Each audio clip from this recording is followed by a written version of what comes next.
Dah hujung tahun 2025, adakah anda sudah mempunyai 3 tabungan wajib ini?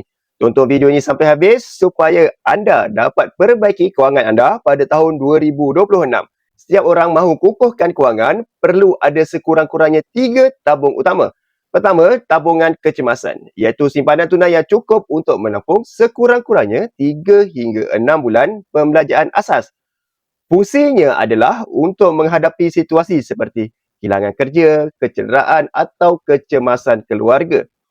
Kedua, tabungan pembelanjaan besar. Di sini, anda asingkan dana untuk tujuan seperti deposit rumah, pembelian kereta, pendidikan anak-anak atau untuk menunaikan umrah dan haji.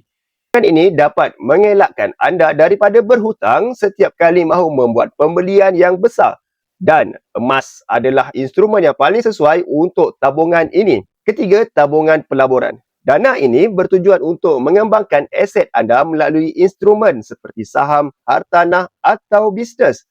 Berbeza dengan simpanan biasa, tabungan pelaburan memberikan potensi pendapatan lebih tinggi untuk jangka masa panjang. Sekiranya tahun 2025 anda belum lagi lengkapkan ketiga-tiga tabungan ini, tahun 2026 anda wajib lengkapkan ketiga-tiga tabungan ini. Pastikan emas menjadikan salah satu tiang kukuh dalam planning kewangan anda supaya masa depan lebih terjamin dan bebas daripada tekanan kewangan. Untuk mulakan langkah pertama dalam mengukuhkan kewangan dengan simpanan emas bersama Public Gold, anda boleh isi borang sign up ataupun mesej saya akan bantu anda sebaik mungkin. Follow saya untuk saya kongsikan lagi ilmu tentang emas.